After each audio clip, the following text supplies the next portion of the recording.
Hi, friends. Today's re release is actually very, very sad.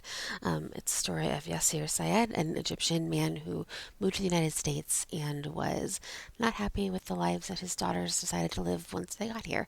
And unfortunately, it resulted in their deaths, and it's just unbelievably sad. So if you're looking for a downer, here we are. As a reminder, we are re releasing our episodes. This is episode 9, part 2. We have 2 more to go for our 2 week break to be completed. And we thank you for your patience and we hope you enjoy listening to the stories kind of in one off small bites. So, here, without further ado, the story of Yasir Syed. And let us know if you need anything, doomtofeelpod@gmail.com. Thanks.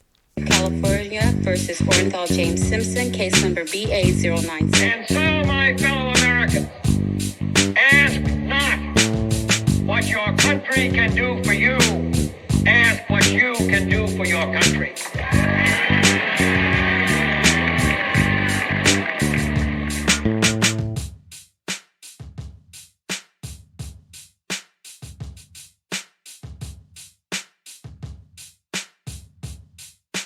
Yeah, I'm really glad you covered that one.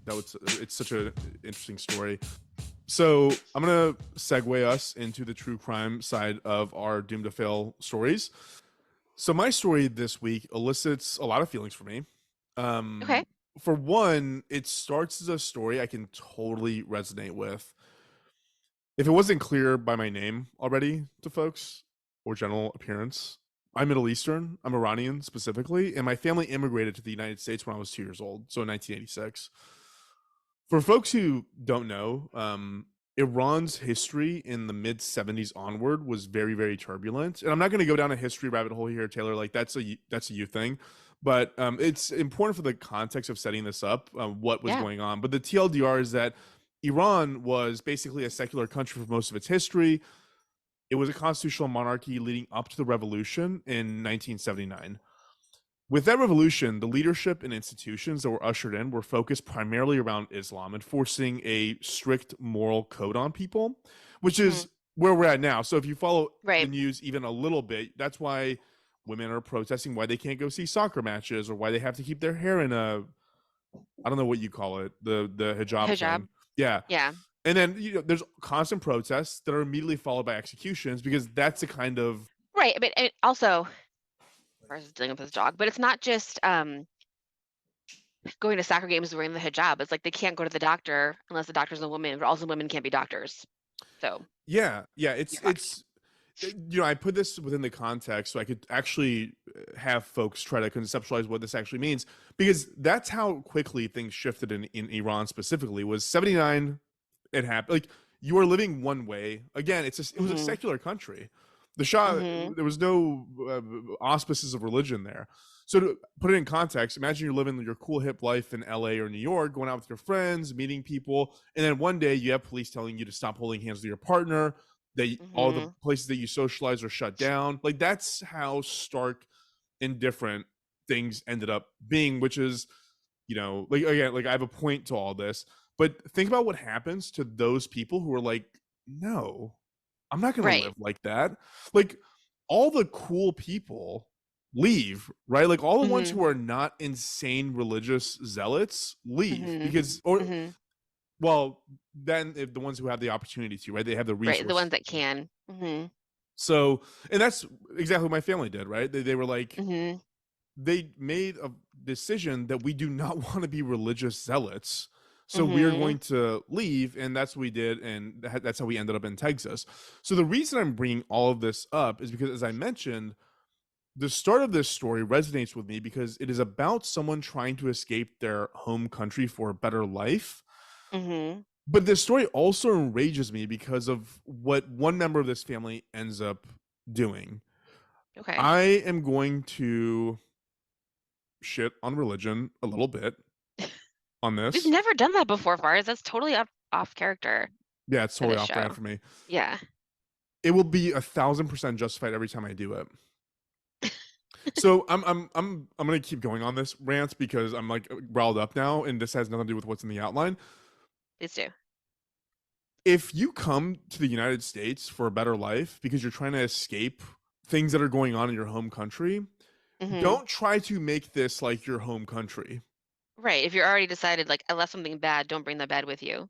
Yeah, it has nothing to do with assimilation. Really, like Yeah. maintain your language, maintain your religion, maintain your whatever, but don't be the thing that you needed to escape for a better life. That's my Mhm. general thesis to anybody who is, over here from a different country. Anyways, whatever. I'm gonna get into more rants later. No, totally, I wanna know more 'cause I'm also curious, is, like, is that how hard is that to do?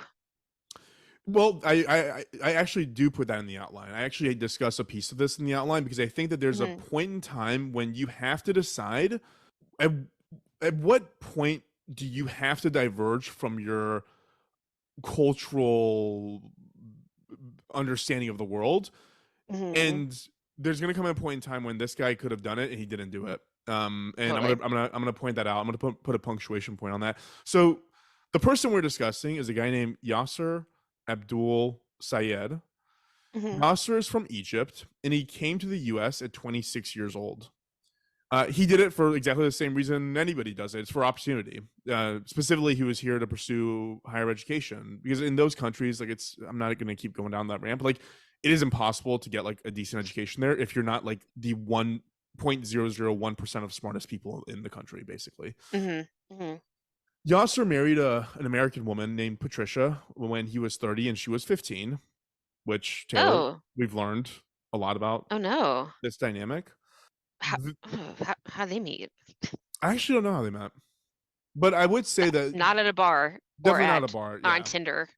But I would say that I discuss Patricia sparingly here because I mean I hate to be mean about it, but like she just seems like a nothing. Like she just seems like a Mhm. nothing person. Like just like an empty vessel, basically. That sucks.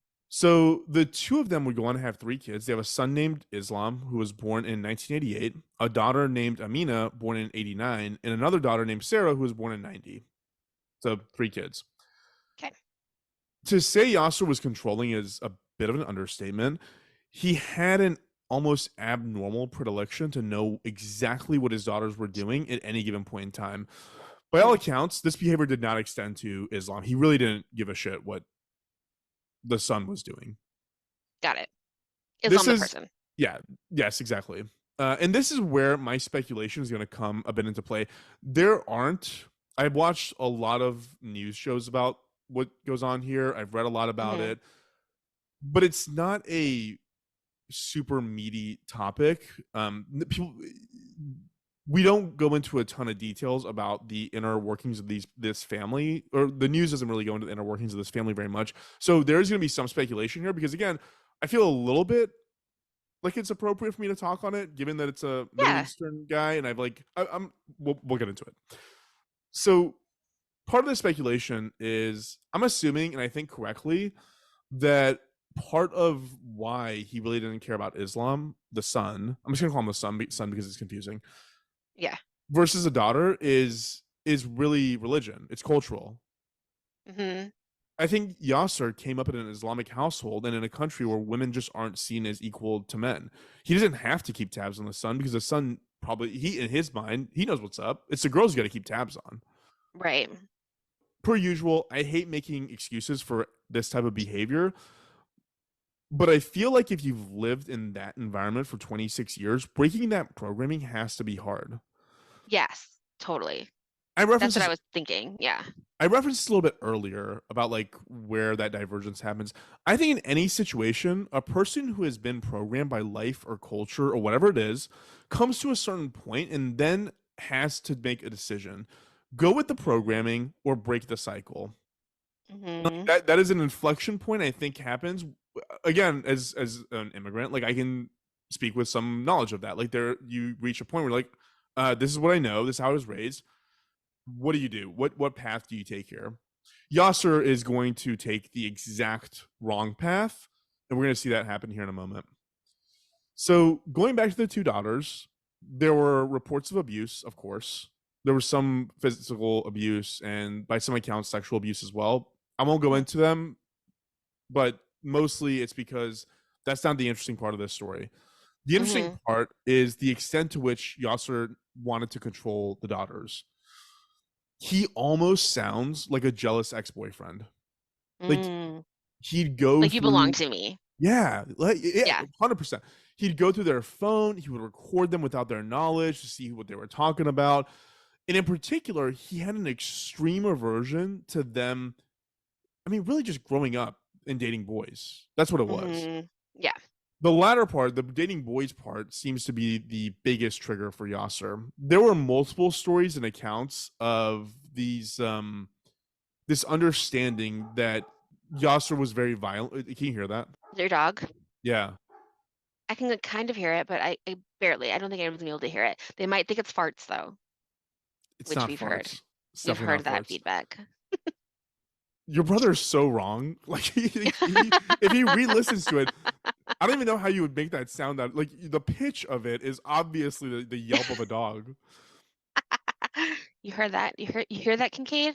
Talking to you. Yeah. um.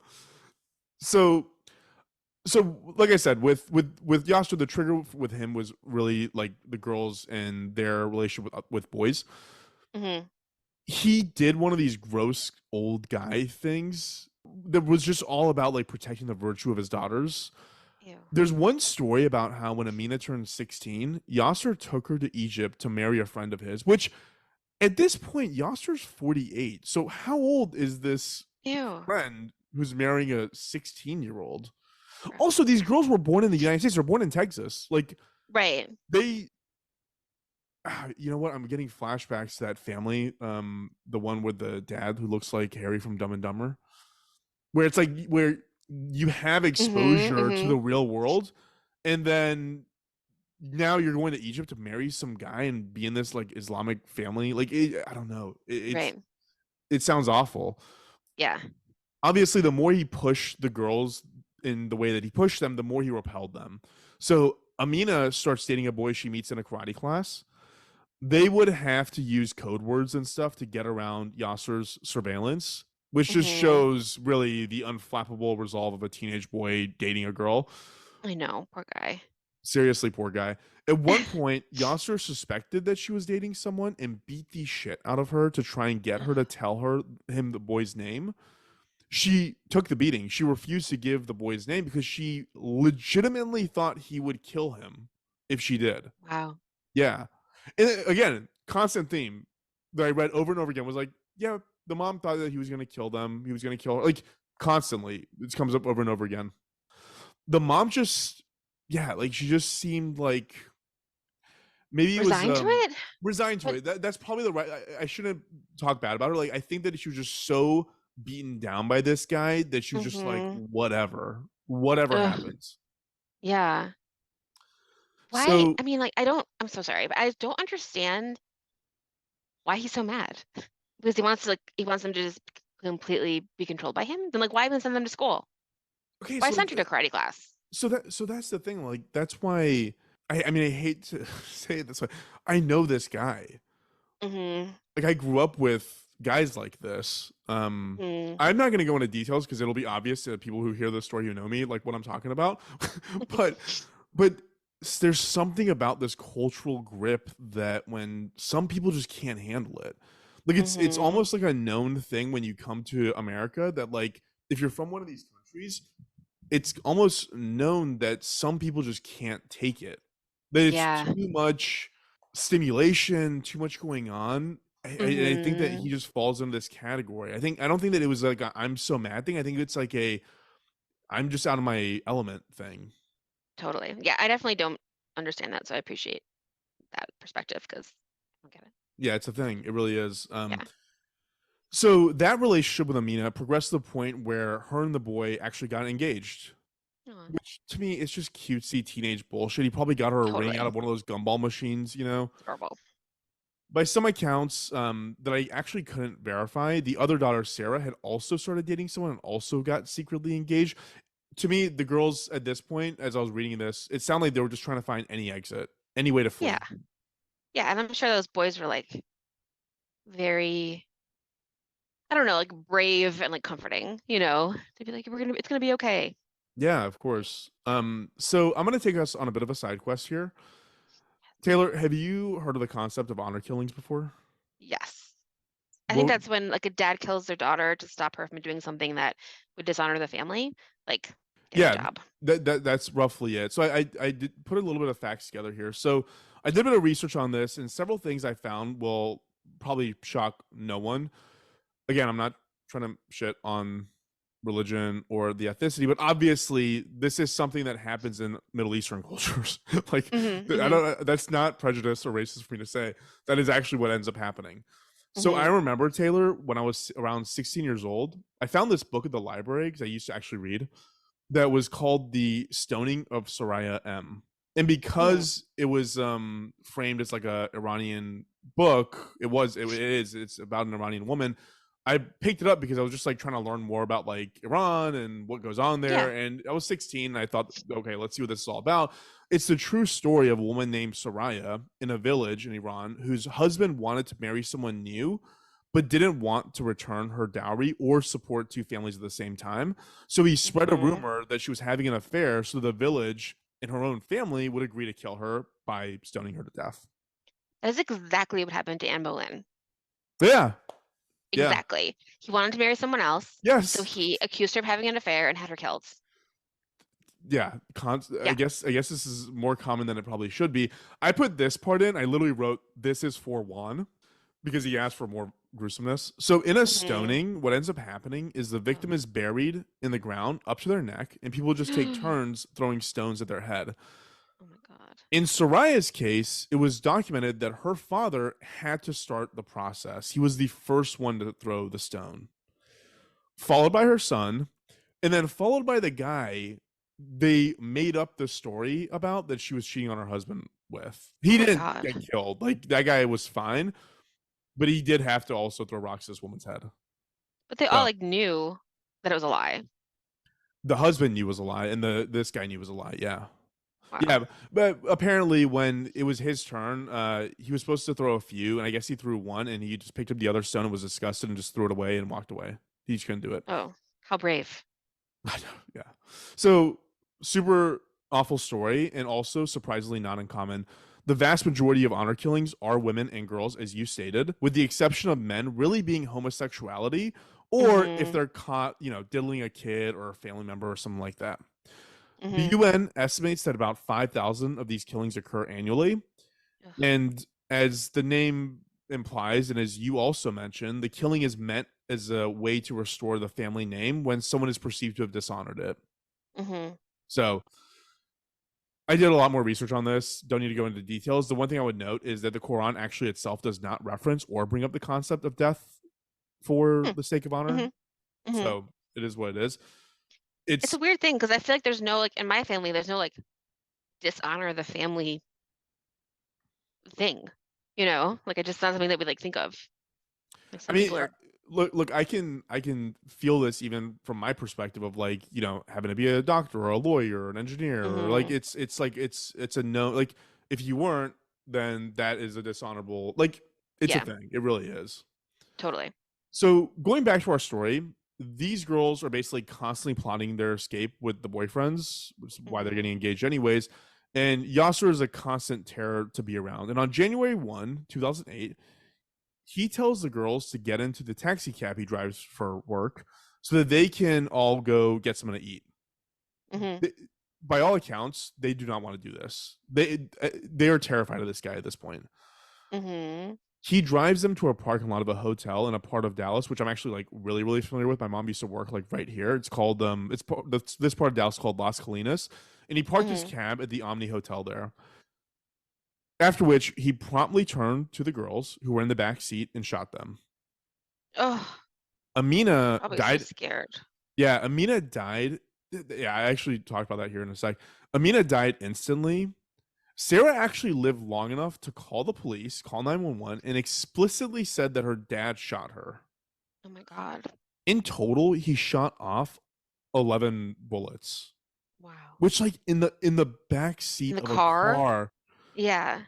I mean, I've been gun shooting and I've had like the headphones on. It is deafening with that situation, much less inside of a car. Mm-hmm. So, like I said, Amina died right away. It was actually Sarah who took the brunt of it because he. How old were they? I'm so sorry. Oh, I should know that. I don't know. Hold on. So But they're like teenagers. this happened in 2008. Amina was 89 and Sarah was 90. So Sarah would have been 18.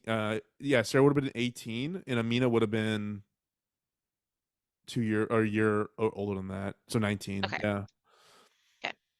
So, like I said, Amina died right away. It was Sarah who took the brunt. She took 9 shots and then Oh my also God. survived for a little bit. Going back to my side quest, this is classic honor killing to the T. Mm-hmm. It's actually how the police also defined it. He did this because the girls were dating American boys and he couldn't handle it. Because in his Ugh. mind and based on his behavior, they were his property and he chose who they should be married to, which Right. again was like a mid 40s man in Egypt. Ew. And when I Did he want them said, to live in Egypt yeah, yeah, after, even though after he left? yeah, Okay. which, like, I mean, to his credit, good for self awareness of knowing that you probably don't belong living here. Like, this is not your vibe. Mm-hmm. Mm-hmm.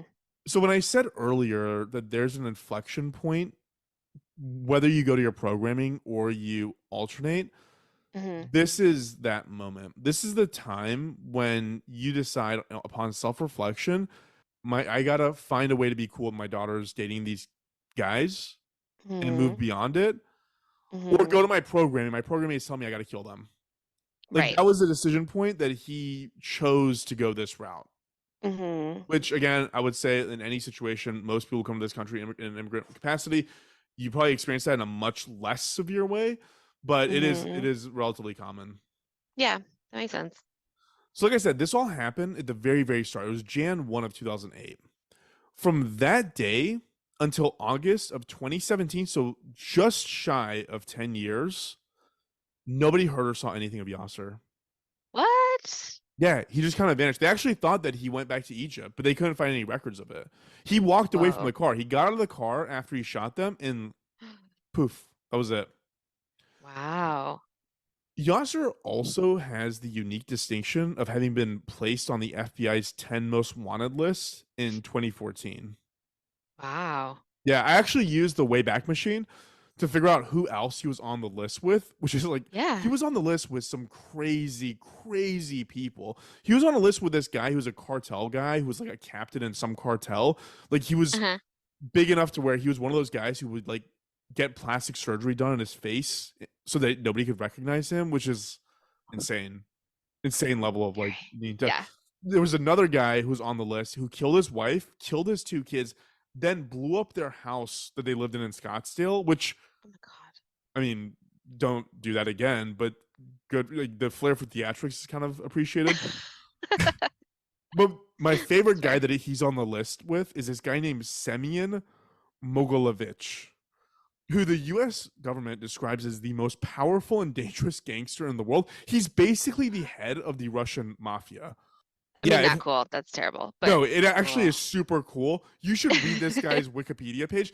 His aliases alone are like several paragraphs long. What's his name again? I'm gonna type it down. Semyon is Semion. Oh, he came up right away. Semyon Mogilevich, criminal, it says. Yeah, Nice. Okay, I'll he read this when we're done. it is his life. So I wrote this. I wrote this that at some point, if we ever start covering just like random people that we find interesting, I 100% am going to do this guy because it is like he sounds like a fictional John Woo character. Like, Oh he my God, sounds like he amazing. belongs in all the Wick movies. It's fascinating. So, okay, but just so everybody knows, like, that's the caliber of people that he's on this list with in 2014. Wow.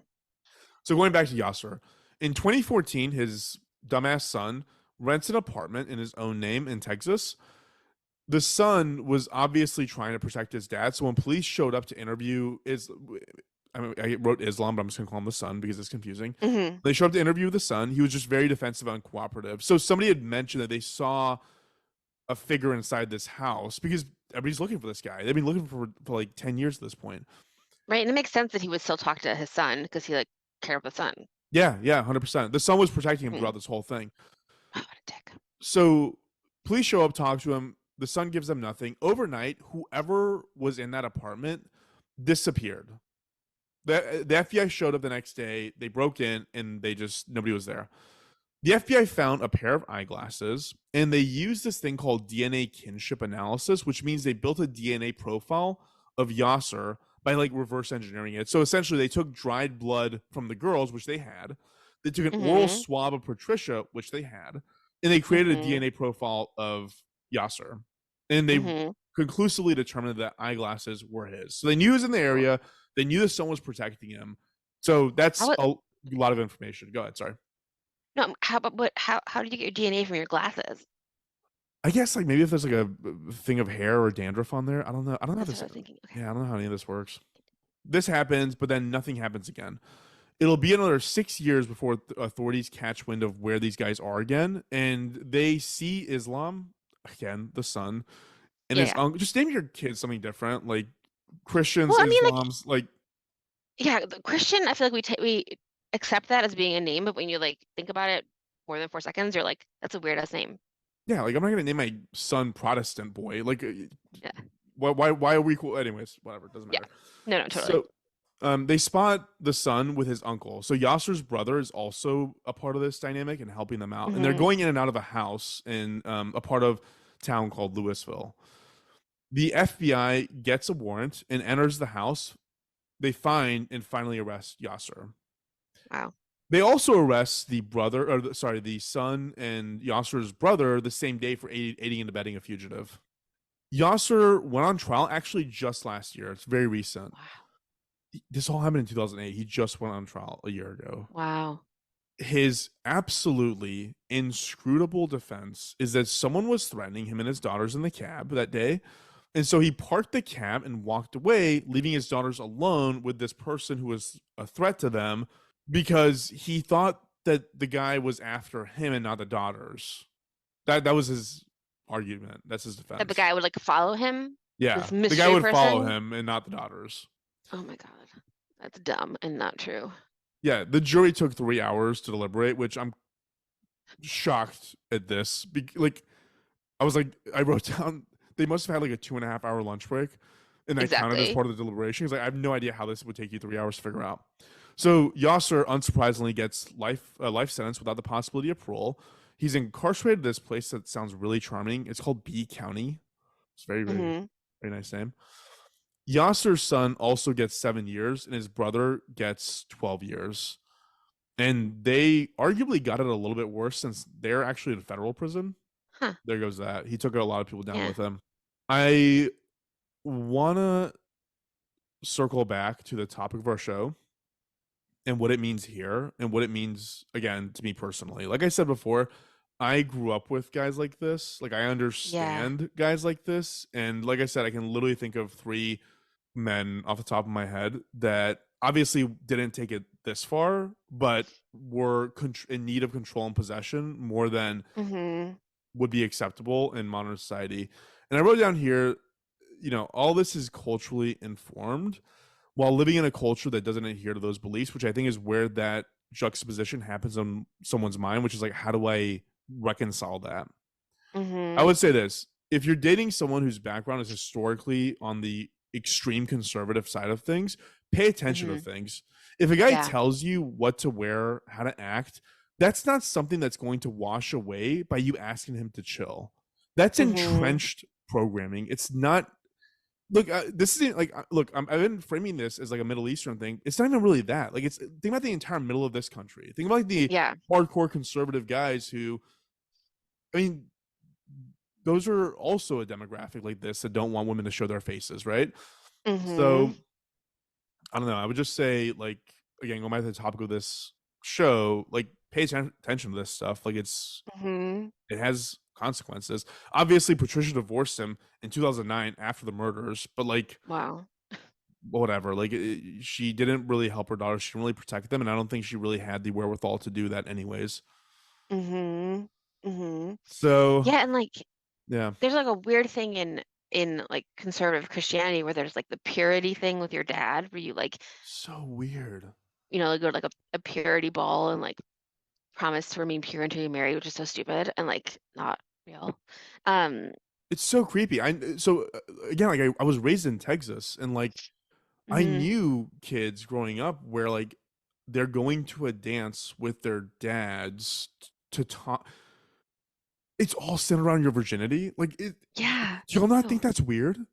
so weird. Anyways, yeah. It's so weird. It's weird to think that much about your yeah, it's weird. So I don't know. And I think but I think it goes back to something that we said a bunch is like controlling women for whatever reason you feel like you have to, yeah, or yeah, controlling other people. yeah. Yeah. So that's my story. Luckily, this guy's in jail. He's gonna be in jail for the rest of his life. I went down so many side quests on this one. What's the is the doomed part the trying to move your culture into another culture? It's so much of it. Like Yeah. it's just go back to Egypt, man. Like Yeah. just go back to Egypt. Like you'll find a nice girl there. You'll get married and she won't show her face. Like just she'll your kids will adopt that as their personas. Like I don't know why you have to do that here. Mhm. Mhm. So that's a part of it. And the other part is obviously the marriage to Patricia, where again, I'm gonna sing a swan song for her, but she sounds like she just had literally no power or control to do anything. And I Yeah. think that's the age difference.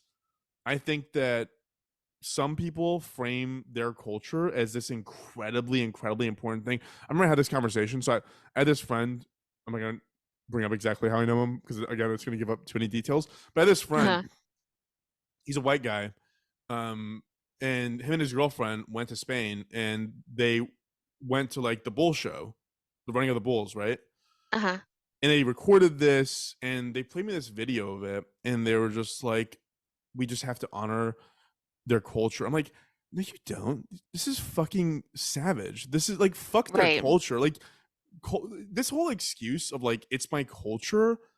I'm so vehemently against that because like culture, Mhm. like, just because you were raised in a certain way doesn't mean that's how it should be, basically. Right.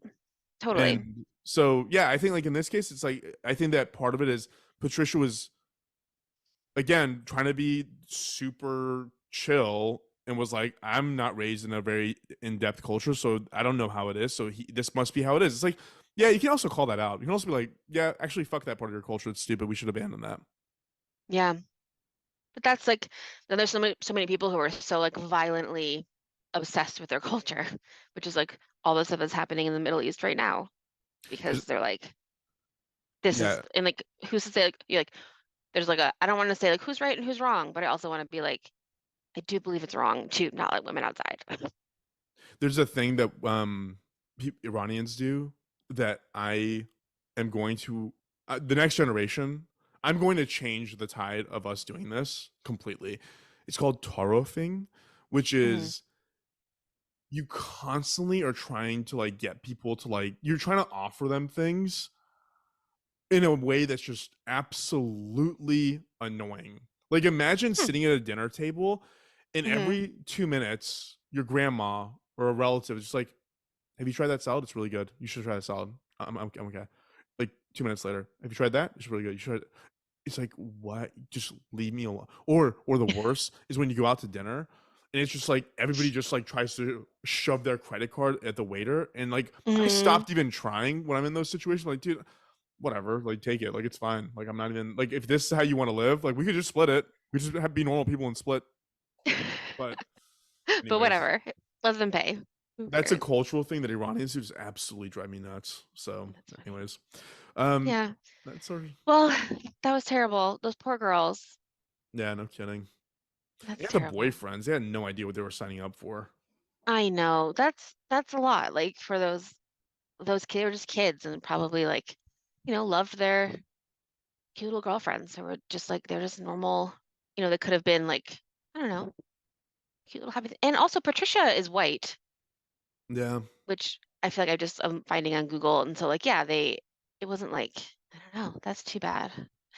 That's really sad. And it's definitely like, I wonder what he did for those years that he was on the run. yeah, yeah. I think his son supported him, his brother supported him. I have no idea, And what a but way to like, I know that we've definitely talked about the hot take of don't kill your family. Hot take, don't kill your family. But you can also, like you said, freaking leave them. Yeah. just leave them. You Just will go. also never talk to them again. Just go. Go somewhere else. Go to Egypt, like you said. Like, just leave. Get So your wife. many Who cares? people, so many Yeah. people have multiple families. Yeah. Just have your Just go family away. here. You got it out of your system. Who cares? Leave Yeah. them. Go to Egypt. Leave them. Yeah. You can pretend they're dead. Say they're dead to me. Get out of here. Who cares? But they don't have to actually kill them. I feel like It's horrible. we're just like therapists for psychopaths at this point. I mean, we have so many good ideas, which are like, don't kill people. Have you Don't worked believe on in wizards. have you worked Your on eyes are your not the window to the soul. have you worked I disagreed. Have you worked more on your dating app for widows yet? No, widow or won't you? Um, no, but I think it still is a top priority for me because I think it's a gold mine. Widows. Um, How many widows how many widows are there in widows the world? in their 20s are there in the US? Uh, love and loss, no older adults. What percentage of widows are under 40? Oh, 5%. Okay, that's not great. Not great. Yeah, we're not my moo idea was the right idea. That's what we actually should have done. Fine. Okay, this is maybe my second plan. Is it my widow or won't ya? But yeah, I mean, I think also like there's a lot of people in the world, so go find someone else if you feel like killing your partner. No big deal. There's more people. Yeah. Yeah. Yeah, I'm a I think I've shown that I'm a firm, staunch supporter of not murdering partners. cool. Um, Um, can you also when we're done, listen to the disco hit, the Rasputin, where it goes rah rah Rasputin. Have you heard that song? no, Look, we'll look. I'll put that in some notes as well because you should listen to that after. love it. Cool. Well, that's our Cool. story, Taylor. Thanks for sharing yours. Yeah, thank Um, you. hopefully you have a lovely weekend in Joshua Tree. Thank you. You too. And I will, yeah, thank you everyone for listening and subscribing. Please give us those reviews and email us at doomtofellpod@gmail.com if you have any ideas, Thanks questions, all. or Yes, all anything. of it. Thanks, Cool. everyone. Thanks all. Bye. Bye.